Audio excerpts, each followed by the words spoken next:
Hi class, my name is Umar and with me today I have Mohnish and together we are going to present to you a distributed log processing system, what it takes to build one and what components did we use to build one. So the motivation came from just wanting to improve developer experiences. Modern large-scale systems such as microservice architecture and multi-cloud deployments generate massive amounts of logs and all of these logs are essential because they help us debug issues, offer insights into the health of systems, but they are fragmented and each service has its own format of logging. So they lack a unified schema. So what we are trying to do is we are trying to address these issues by bringing together data engineering, distributed systems, and cloud computing to build a log analytics platform, something that is similar to Splunk but a bit lightweight, which is going to be designed for speed, scalability, and extensibility. So the goal of our project is to be able to deliver a system that is capable of ingesting, processing, and analyzing logs in real time from multiple different services across different environments. So let's dive into what all components we'll use for this. So first is going to be FluentBit. FluentBit is going to be our ingestion layer. And for our messaging queue, we're going to use Apache Kafka. For stream processing, we are going to be using Apache Flink. So Python has a package that is compatible with Apache Flink, and we are going to be majorly working on that, which is going to be PyFlink. For storage or database, we are going to be using ClickHouseDB. For caching, we are going to be using Redis. For APIs, for REST endpoints, we are going to be using fast APIs to build those. And for the dashboard, we are going to be using Next.js. For DevOps, we are using Docker, Compose. We also have a AI module, which we built using the Gemini Developer API. And for cloud infrastructure, we are going to be using GCP. And also the hardware components. We used cloud VMs for hosting, and the resources were 4 CPUs with 8 GB RAM. This was essential for smooth processing of Flink and Kafka nodes. For local environment, we used Docker Desktop, ultimately for development and testing. So let me dive into the architectural diagram real quick. So we have logs coming in from different services. So the entry point of our service is going to be FluentBit, which is our ingestion layer. It's going to ingest all these logs and pass it on to Kafka. Kafka is our messaging protocol. It is going to act as a middleware between FluentBit and Flink.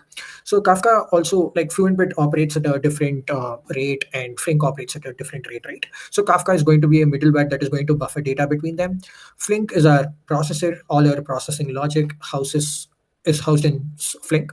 So the logic is something like we are trying to get a unified schema out of all the logs, right? So that is what Flink does. It converts input log into the normalized log that we got and just dump it into ClickHouseDB. Now that we have all the data that we need in ClickHouse, we can let users perform query on it. For this, we used Fast API for a web server. So users can query. We pass on these queries to Fast API. So it need not be necessary. We need not like necessarily pass every query onto ClickHouse. This way, the traffic is going to be very heavy on ClickHouse. So what we did was we have an intermediate Redis caching layer. So whenever a frequent similar query is already in cache, we are just going to serve it using Redis, or else it's going to go to ClickHouse. And we also have a log analyzer module, which is going to provide insights for a given log. And if it's an error, it can also give like root causes of the error and also like what kind of fixes we can do for it.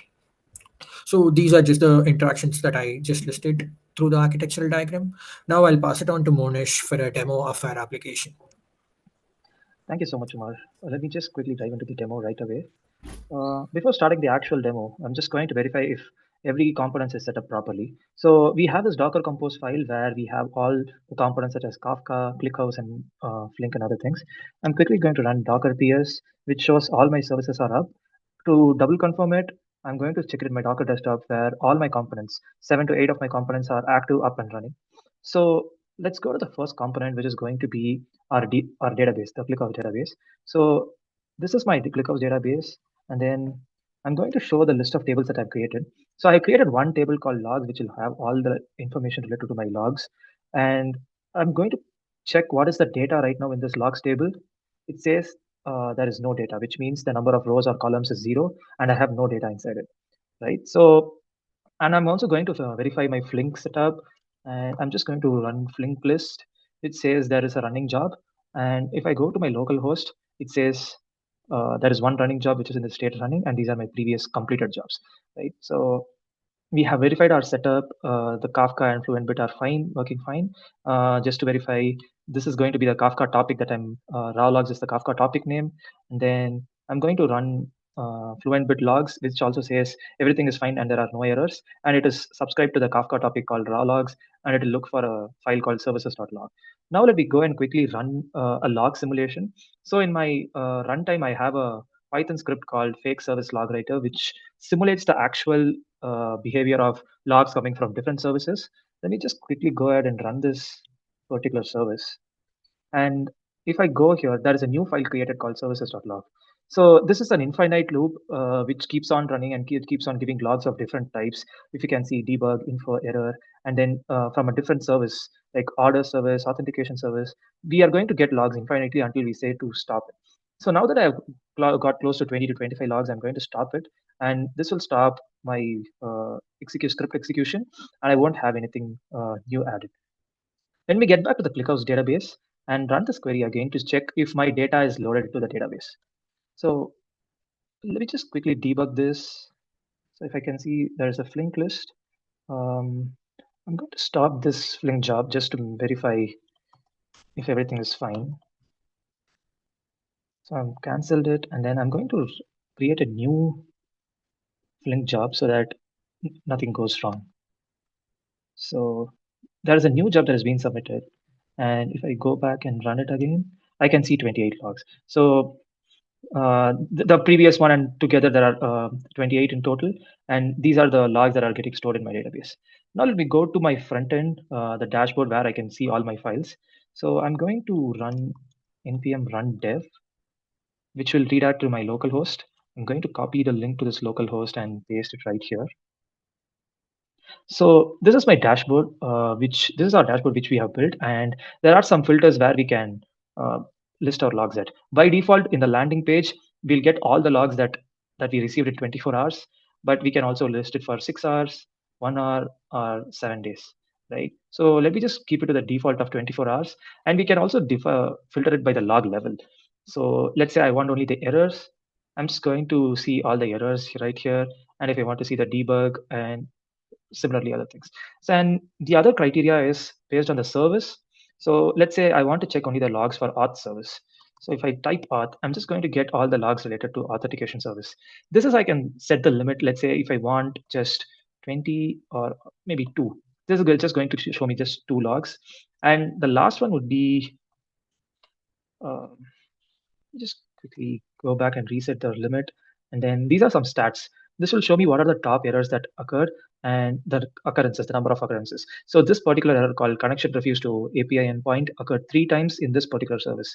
I can also see other stats like the top services and how many errors that are occurred, like what are the total number of logs from this service and the number of errors. And I can see what are the active services that has been sending logs to my log processing system. So this is how we can play with it. And I'm also going to show one more module, the AI module, which I showed.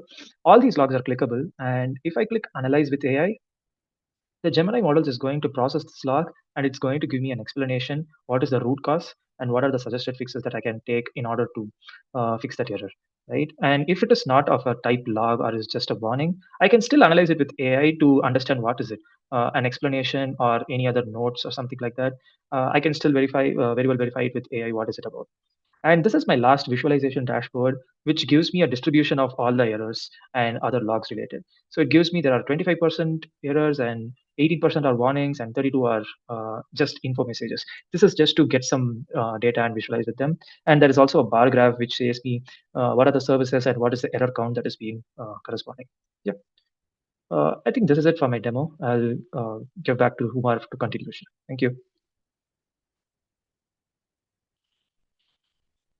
Yeah, all right. So from the dashboard, you would have seen multiple charts, right? So these are our schema is very flexible, and we can make out any chart out of it. And we just chose to go ahead with these three kinds of graphs.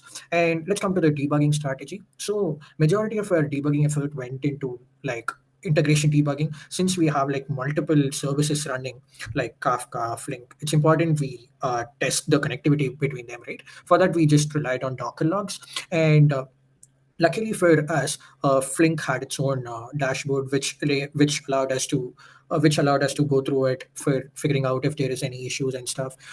for the majority part, we just relied on Docker logs. And yeah, one thing that we wanted to place emphasis on was load testing. So just to simulate how logs are getting, like just to simulate a high traffic, high throughput log ingestion, we built a script. We built a Python script that generates like synthetic logs. And through this, what we were able to find out was how much capacity was Fluentbit able to handle, how much capacity is Flink able to handle, how much capacity is Kafka able to handle, and stuff like that. And for LLM testing, we just relied on prompt engineering. We had like 30 samples, and we ran our prompt on all these 30 samples. And until we got 30 out of 30 correct, we were just doing prompt engineering. And let's come to pipeline evaluation. So for our pipeline, it's important we get a metric out of every service that we had. So from this, we were able to identify that the ingestion throughput was around 5k to 20k logs, which was a capacity of Fluentbit. For Kafka, with multiple partitions, it was tens of thousands of messages per second.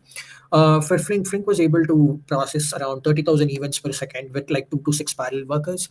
And when it comes to like query performance, ClickHouse was very good. Uh, because of its columnar compression, and we were able to get good results out of Redis cache as well, which reduced our query latency to 1 to 3 milliseconds. And overall, our end-to-end latency from when a log comes into the pipeline until it lands on a dashboard, it was around 1 to 2 seconds under normal loads. And a few of the potential bottlenecks that we found in our pipeline or identified in our pipeline were uh, majorly it was Kafka. You see how reliant our system is on Kafka, right? Now, when Mohnish did a demo, we were able to get the 28 results back since Kafka was up and doing well. So it's too reliant on Kafka, and Kafka's performance is very much dependent on the partition count. So getting the right configuration is very important. And same applies for the individual components like Flink, ClickHouse, and all. They have their own bottlenecks. Like ClickHouse does well when for large batches, but for small batches, it has a high overhead. And same applies to same applies to Flink. Flink is too dependent on CPU resources, so it's important we have adequate resources before getting the worker nodes ready.